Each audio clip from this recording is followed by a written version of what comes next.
Have you ever heard of a scarcity mindset, also known as fear-based thinking?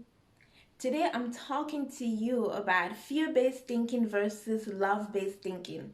I'm also going to share with you 5 quick tips that you can implement to be more in the love-based energy.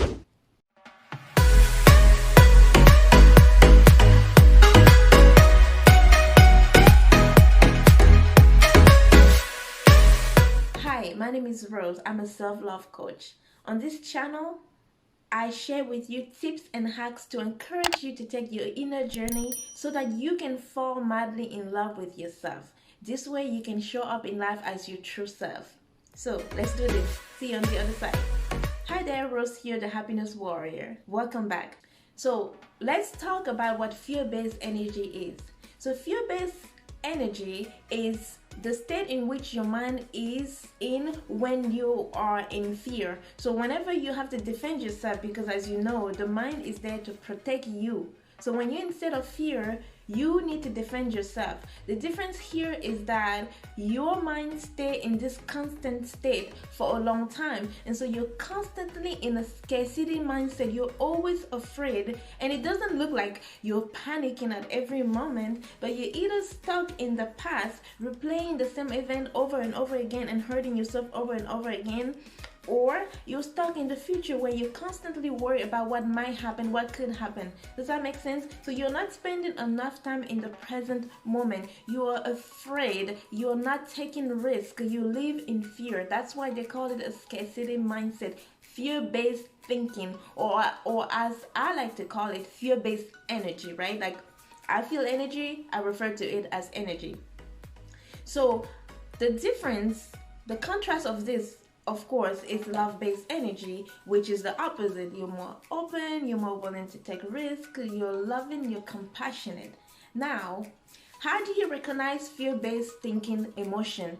So fear-based thinking emotion, of course, you experience constantly. So the key word is constant, a lot more. Fear, of course, jealousy, anger, frustration, insecurity. And so some emotion to help you also recognize love-based energy. You experience more of love, so that's love for others, self-love, trust, openness, so you're more open to the world, more open to others, confidence, of course, compassion. Yeah.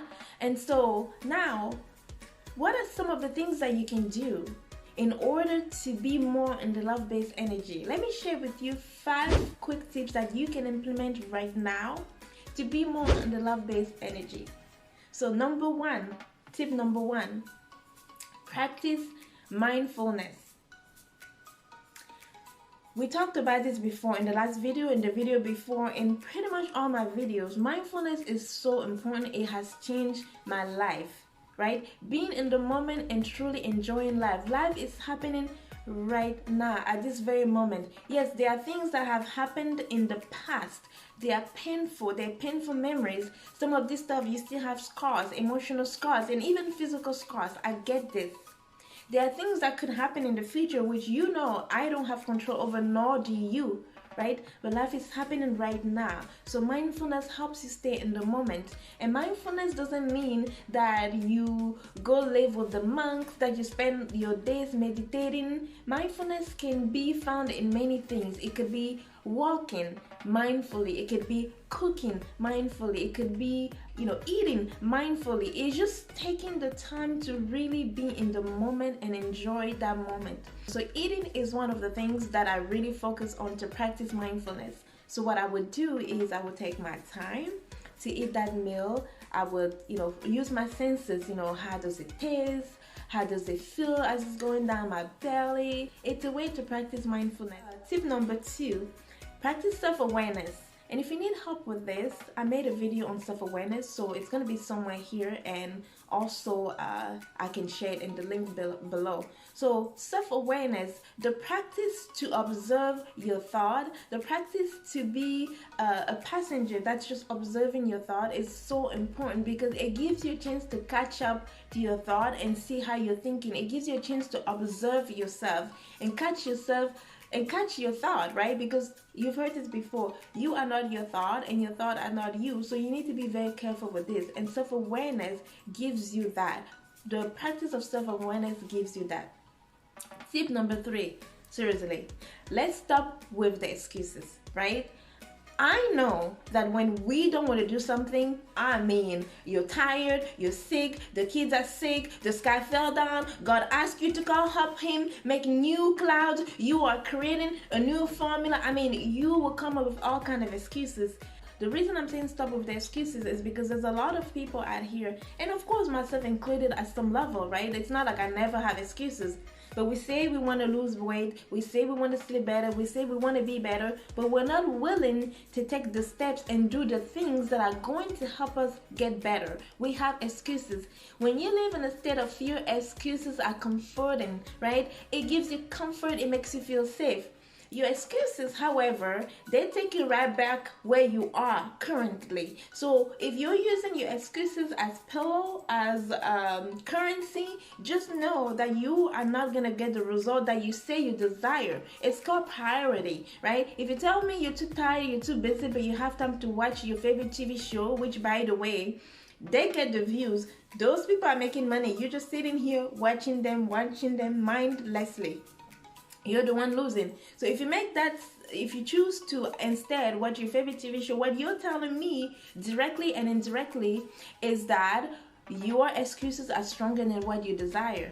Tip number 4, practice self-care. Self-care is so important, right? We know that we can work on our emotions to keep our emotions on check, work on our mindset, but they all go together. We also have to work on our physical, which is self-care, right? The practice of self-care, it's not just bubble bath and some of the things that I see. Everyone has a way to do it, right? Practice of self-care could be sleeping more. It could be giving your body the physical exercise that it needs. Again, it could be stretching. It can be going for a walk. It could be taking better care of yourself, grooming yourself better. Self-care, take care of yourself. It's important for you in order for you to maintain your state of mind. Number 5, turn your should into must. So this is taken directly from Tony Robbins.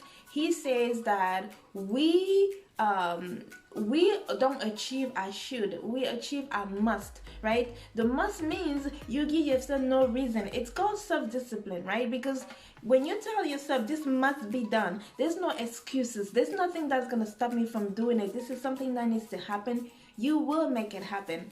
But if you let the excuses be stronger than you won't do it. So you're turning your should into must, like it must happen. Now, let me share with you some books that you can also buy to work more on this. So the book number 1 would be The 4 Agreement. I think this book would definitely take you deep into the whole understanding fear-based energy versus love-based energy, fear-based thinking versus love-based thinking. So this is a really good book to understand more and dive deep into this. The second book would be The Power of Now. This is perfect to help you understand mindfulness, to help you understand the power of your thought and really work on that and understand what it means. And honestly, it's going to take you there. You read the book a couple times and practice, it's going to help you. Book number 3 would be How to Win Friends and Influence People. Replace fear-based thinking with love-based thinking. Every time you're making a choice, ask yourself if it's going to cultivate the experience of unity and love or the experience of separation and stress. Deepak Chopra said this. I thought it would be a perfect quote for this specific topic, right? Just because you're more in the love-based energy does not mean that you never experience things such as jealousy or anger or distrust, right? It's not abnormal. When you're in the love-based energy, you do experience those too. Actually, fear-based energy is when you're refusing, when you're trying to escape from those emotions like jealousy, like pain and anger, right? Like you're trying to escape it, and so you look for alternative to escape from your life. You still feel them even when you're in the love-based energy. You just know how to feel the emotion and not become the emotion, like I shared not too long ago on my Instagram account. Like, feel the feeling but don't become the emotion, right? You can feel it but don't become it. So it's okay. It's okay. I feel stressed too. I feel jealousy too. I am insecure about certain situations too. We can work on these things. Again, I have a video about self-awareness, I have a video about self-confidence, and a lot of these topics, all my topics, they go together, they go hand in hand together. So now, remember, if you have questions for me, you can always reach me here. You can reach me on social media, Pinterest, Instagram, Facebook. I would say leave your comments below. If you leave a comment below and you have a questions or comments, I will make sure that I will respond to every comment. So if you watched this video until the end and you've loved it, please share it with someone who may learn from it. Don't forget to download your copy of my free copy of the ebook on my website. Don't forget to subscribe so you can get more notifications. As always, take care of yourself. I'll talk to you soon. See you later. Bye bye.